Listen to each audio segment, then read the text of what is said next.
कार्य संचालन नियमावली के किस नियम के तहत आप खड़े हुए हैं, तो नहीं जानकारी होता है तो थस दे अपने जगह पर बैठ जाते हैं। तो हम गंदा काम किए कि अच्छा काम किए, ये जनता मालिक है, फैसला करती है। सवर्ण हो और चाहे सप्रेस्ड क्लास हो, सब में हमारा वोट है। वही प्रमाणित करता है कि हम MY जरूर हैं। ग्राहक सेवा केंद्र है, CSP रोज लूटा जाता है। एक बातें हुई थी तो होता था, कहाँ है हमारा किसलय, कहाँ है। आज कहा जाने कितना किसलय कहाँ चले गए हैं पता ही नहीं चलता है। एक गीत ज़्यादा दिन गाइएगा तो उस गीत से मन भर जाएगा। तो 1 से 2 बार चुनाव लड़ने के बाद तो लोग जनता घृणा करके उसको छोड़ देती है। नमस्कार, मैं प्रेरणा और इस वक्त हम मौजूद हैं सिवान में, जहां पर हमारे साथ सिवान से जो है RJD के प्रत्याशी है अवध बिहारी चौधरी। RJD ने विश्वास जताया है, लेकिन सिवान की बात करते हैं तो यहां पर त्रिकोणीय समीकरण है और ये बात सबको मालूम है। इस वक्त जिस तरीके से सिवान हॉट सीट बना हुआ है, इस मुद्दे को लेकर अवध बिहारी चौधरी से हम जुड़ने वाले हैं, उनसे बातचीत करेंगे कि सिवान में क्या लगता है कि इस बार क्या माहौल होगा। जिस तरह आपका बहुत बहुत स्वागत है। आप लोगों को भी मैं बहुत धन्यवाद देता हूं हृदय से। और सिवान में माहौल जो है, अपने मुंह से तो कहेंगे तो हर कैंडिडेट अपना बड़ाई बतियाता है कि हमारे साथ सारा लोग जुट गया है, लेकिन हकीकत में बोल रहा हूं कि देहात से शहर तक और सभी समाज के भाई, ये नहीं कि कोई खास वर्ग के लोग मेरे साथ है। कमो बेश चाहे सवर्ण हो और चाहे सप्रेस्ड क्लास हो, सब में हमारा वोट है। मैं ईमानदारी की बात बोल रहा हूँ और सब लोगों का प्यार और समर्थन है। वो क्या देख करके, हमारे आचरण को देख करके। हमारे आचरण को लोग आज से नहीं देख रहा है। संसदीय जीवन में हमारा 2-3 दशक बीत गया है। तो हम गंदा काम किए कि अच्छा काम किए, ये जनता मालिक है, फैसला करती है और सबके बारे में पता लगा रही है आगे किसके दामन में कितना दाग है, और उसको देखना भी तो जनता के तो दूरदर्शी हैं, हर चीज़ में देखती है। अवध बिहारी चौधरी लड़ रहे हैं कैसा है, फलाने लड़ रहे हैं उनका कैसा है, फलाने लड़ रहे हैं उनका कैसा है। तो हमें विश्वास है कि सवर्ण से लेकर के और पिछड़ा माइनॉरिटी सब समाज के वोट हमारे साथ है। इसलिए मैं आशान्वित हूँ कि हमें लोग निश्चित सेवा करने का अवसर देगा। और अगर बात हम MY समीकरण की करते हैं तो क्या लग रहा है, अब तो MY समीकरण ध्वस्त हो चुका है एक तरह से देखा जाए तो। एक बात आपको बतला दूँ, आप लोग तो बहुत अच्छे पत्रकार हैं। आज कई वर्षों से हम MY में ही नहीं रह गए हैं। MY तो पूर्व से ही है। अब हम लोग जिस दल से हम बिलोंग करते हैं वह A to Z हो गया है। उसमें MI का मतलब नहीं, MI है, लेकिन अब हम हो गए हैं A to Z। इसीलिए टिकट के वितरण में A to Z को टिकट दिया गया है, कहीं ना कि M को दिया गया है, Y को दिया गया है। अब टिकट के आप लोग तो सब जानते होंगे कि कौन पार्टी किसको कितना टिकट दिया है। वही प्रमाणित करता है कि हम MY जरूर हैं और A to Z में सब चीज़ समाहित हो जाता है। A to Z की पार्टी है। तो RJD पर क्या लोग विश्वास जता पाएंगे? जिस तरीके से हमेशा से ये कहा गया है कि RJD में जंगल राज रहा है, अगर फिर से एक बार सत्ता में आते हैं तो किस आधार पर लोग लाना चाहेंगे, ये बताइए। देखिए, अब कहना तो नहीं चाहिए, हम तो गंभीर आदमी हैं, लेकिन कितना मंगल राज है अब जनता बताएगी। इतना ज़्यादा बैंक लूट होता है। ये जो है ग्राहक सेवा केंद्र है, CSP रोज लूटा जाता है। रोज बलात्कार की घटनाएं मरती है। तो अस्पताल में जाइएगा, रिकॉर्ड लीजिएगा तो मिलेगा। और चारों तरफ जो है विधि व्यवस्था में कहीं कोई परिवर्तन नहीं हुआ है। और हम लोगों का तो 1-2 हुआ, और वो जो अपहरण की घटना आज भी हो रही है। एक बातें हुई थी तो होता था, कहाँ है हमारा किसलय, कहाँ है। आज कहा जाने कितना किसलय कहाँ चले गए हैं पता ही नहीं चलता है। इसलिए मैं नहीं मानता हूँ कि वह स्थिति है, पर भी मैं कहना चाहता हूँ कि सरकार किसी को बने, शांति सद्भावना आपसी भाईचारा को जो भी प्रतिनिधि हो उसके मतलब उद्देश्य होना चाहिए कि हम बनेंगे तो शांति सद्भावना आपसी भाईचारा और समाज के सभी वर्ग को जोड़ कर चलेंगे, समाज को बांट कर नहीं चलेंगे। तो ये स्थिति है। आज की भी स्थिति बहुत अच्छी नहीं है और पूर्व में हम लोगों ने अपने स्तर से शासन चलाया। अब राजनीतिक बातें बोलने वाले उसको अगर वो नहीं हमारा शिकायत नहीं करेंगे तो हम जब किसी के प्रतिद्वंदी है तो हमारा बड़ाई थोड़े करेंगे। लेकिन मैं किसी का शिकायत नहीं करता हूँ। मैं नीति और सिद्धांत पर जनता को अपने बात को बतलाता हूँ कि अगर हमारे अंदर आपको झलकता है कि मैं सेवा के भावना वाले आदमी हूँ तो आप हमें आशीर्वाद वोट के रूप में दीजिए। तो एनडीए ने जिस पर विश्वास जताया है वो विकास के आधार पर मैदान में है, आपके आमने सामने खड़े हैं और ये कहते दिखाई दे रहे हैं कि क्योंकि हम मोदी सरकार ने विकास की है तो हम एक बार फिर से सत्ता में आ रहे हैं। तो इस पर क्या कहिएगा? एक बात मैं कह रहा हूँ कि आज के ज़माने में 10 वर्ष आदरणीय मोदी जी को प्रधानमंत्री बने हुआ हो गया। तो ये बात ज़रूर है कि मंदिर और मस्जिद की बात वो ज़रूर करते हैं, हिंदू मुस्लिम पाकिस्तान की बात करते हैं, लेकिन उनके मुंह से एक बार भी मैंने नहीं सुना कि इतना करोड़ या इतना लाख जो बेरोजगार पढ़ लिख करके पढ़े लिखे जो रोजगार जिनको नहीं है, रोजगार के मतलब परमानेंट नौकरी, तो हम नौकरी देंगे, ये हम नहीं सुने हैं। अब आप लोग सुने कि नहीं सुने हैं। और उद्योग धंधे चालू करके जो पलायन हो रहा है मजदूरों का पलायन, उसको हम रोकेंगे। हर स्टेट में हम उद्योग लगाएंगे। ये 2 बिंदु पर हम नहीं सोचते हैं, नहीं सुने। तो मतलब जो उनका अपना सोच है वह सोच बहुत दिन तक चलने वाला नहीं है।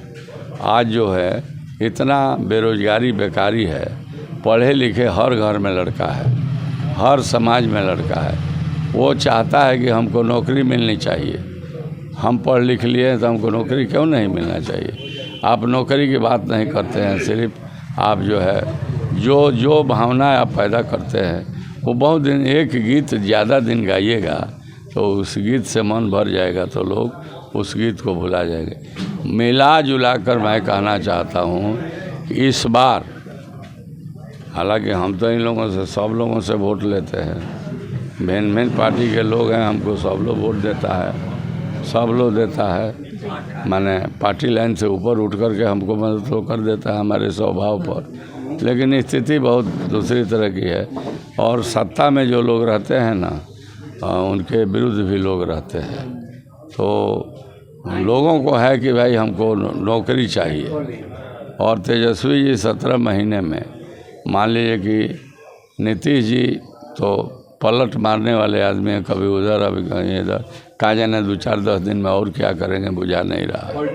तो उन्होंने जो हम लोगों में आए तो तेजस्वी जी ने कमिटमेंट किया था अपने मैनिफेस्टो में कि हमारी सरकार बनेगी, अपनी सरकार के बारे में, हमारी सरकार बनेगी तो 10 लाख पढ़े लिखे लोगों को हम परमानेंट नौकरी देंगे।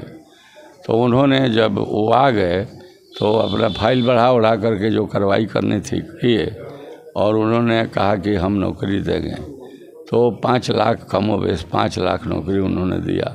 और नौकरी देने के क्रम में जब वो शुरू किए नौकरी तो तेजस्वी जी को नीतीश कुमार जी बोले थे कि नौकरी चिल्ला रहे हो, तुम अपने बाप के यहाँ से रुपया लेकर पेमेंट करोगे। ये बातें पूरे हवा में, पूरे लोगों में मीडिया ने कहा था, पर भी वो माने नहीं किए। और 5 लाख 17 महीने में 5 लाख लोगों को नौकरी मिला। यहीं नहीं मिला, उत्तर प्रदेश के लोगों को भी मिला। हम उत्तर प्रदेश गए थे, हमको इतना ज़्यादा माला लो पहनाए, हम कहे भाई हम तो बिहार के हैं, आपको क्यों माला बनाते हैं? तो कहा कि 2 बात है, आप ही ने स्पीकर साहब हैं, आपके मुँह हम लोग देखे, असेंबली चलाते तो हम लोग प्रसन्न हैं, पता चला कि आप आए तो माला पहनाने आए। और दूसरा बात पूछे हम तो लोगों ने कहा कि उत्तर प्रदेश में एक भी नौकरी नहीं मिली, ये लोग दूसरा ही काम में रह गए। लेकिन बिहार के सरकार को हम लोग धन्यवाद देते हैं कि उन लोगों ने जो नौकरी दिया और उसमें कोई रोक नहीं लगाया, तो हम लोग भी मास्टर बने हैं। बिहार को हम लोग बहुत प्रशंसा कर। अच्छा सर, एक आखिरी सवाल ये लेंगे कि जब हम ग्राउंड पर जा रहे हैं, जनता से बात किए, जुड़ रहे हैं, तो एक जो अवधारणा बनी हुई थी कि मुस्लिम वोटर्स टूटेंगे नहीं, वो आरजेडी के वोटर्स है, लेकिन इस बार सब मोदी सरकार के पक्ष में है। आप यहाँ तक देख रहे होंगे कि हिना साहब भी जो है अब हाथ जोड़कर मंदिरों में दिखाई दे रही है, तो इस पर क्या कहिएगा? देखिए, उनके बारे में मैं कुछ नहीं कहूँगा। मैं एक ऐसा मेटल का बना हुआ व्यक्ति हूँ कि चुनाव ज़रूर लड़ता हूँ, लेकिन किसी का नाम न रखता हूँ और न किसी के अवगुण का मैं वर्णन करता हूँ। वो कहाँ जा रही हैं, नहीं जा रही हैं, वो जाने और उनका समाज जाने। और मुस्लिम वोटर्स पे क्या कहेंगे? मुस्लिम वोटर से मैं अपील करता हूँ कि हम जो है हिंदू, मुस्लिम, सिख, ईसाई आपस में भी भाई भाई, हम सब हिंदू को जहाँ हम मदद किए हैं वहाँ मुसलमान लोगों को मदद किए हैं, हम सभी समाज के लोगों को मदद किए हैं। इसलिए मैंने कहा कि सारे स्थिति को देखते हुए मुसलमान भाई भी अपना निर्णय करें कि क्या करेंगे। अगर उनको लगता है कि अवध बिहारी चौधरी को भी मदद करना चाहिए तो हमको मदद करें। हम पूरे आशा व्यक्त करते हैं कि 50 से 60% वोट अंतिम में आप देख लीजिएगा अवध बिहारी चौधरी को मिलेगा। तो रिमोट कंट्रोल से कहीं ना कहीं देखिए ना अभी सर, एक सवाल ये है कि दो कैंडिडेट है, दोनों महिला हैं मैदान में, दोनों के पतियों की बात करें तो आपराधिक छवि का जो है उन पर दाग लगा हुआ है। एक तरफ आप अकेले पुरुष यहाँ पर कैंडिडेट है, क्या लगता है कि दोनों तरफ से आप कहीं ना कहीं घिरे हुए दिखाई दे रहे हैं क्या? मतदाता इसकी फैसला, मैंने कहा कि मतदाता के ऊपर मैं फैसला छोड़ देता हूँ। अब मैं कहना चाहता हूँ कि अवध बिहारी चौधरी पर अगर क्रिमिनल कोई दाग हो, मतदाता हमें वोट मत दीजिए, लेकिन ज़रूर आप निर्णय कीजिए कि जो मैदान में है लोग हैं उनके बीते हुए दिन में क्या हुआ है, अब वर्तमान में क्या स्थिति है, हमारे ऊपर क्या है, अन्य लोगों के स्वयं या उनके लोग जो रहे हैं उन लोगों ने इस सीमान के लिए कितना भलाई का काम किया है और कितना प्यार बांटा है, ये जनता जनार्दन पर छोड़ दिए कि आप फैसला कर लीजिए और तय कर लीजिए कि हम क्या हैं और क्या है। मैं गांधीवादी विचारधारा का आदमी हूँ, सत्य अहिंसा हमारा आधार है। मैं एक चिड़ै नहीं मारा हूँ, मैं कभी भी गंदा काम न किया हूँ और अब नहीं किया तो तब का, अब कौन चीज़, नेचर और सिग्नेचर नहीं बदलता। अच्छा सर, तो इसलिए आपको आरजेडी का अटल बिहारी वाजपेयी कहा जाता है क्या? हमको अटल बिहारी वाजपेयी नहीं कहा जाता है, लोग हमको प्रेम से कहते हैं, हम आव भाव कि मैं सिवान का गांधी लोग कहते हैं। ये अवध बिहारी चौधरी सिवान के गांधी है। गांधी के माने गांधी तो कोई बन नहीं सकता है, लेकिन गांधी के आचरण, उनके रास्ते को मैं मतलब अपने जीवन में उतारने की कोशिश किया है। तो गांधी क्या कहते थे? कहते थे कि सत्य और हिंसा काम नहीं करना चाहिए, असत्य बोलना चाहिए।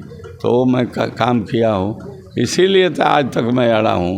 1 से 2 बार चुनाव लड़ने के बाद तो लोग जनता घिना करके उसको छोड़ देती है, ताकती भी नहीं है।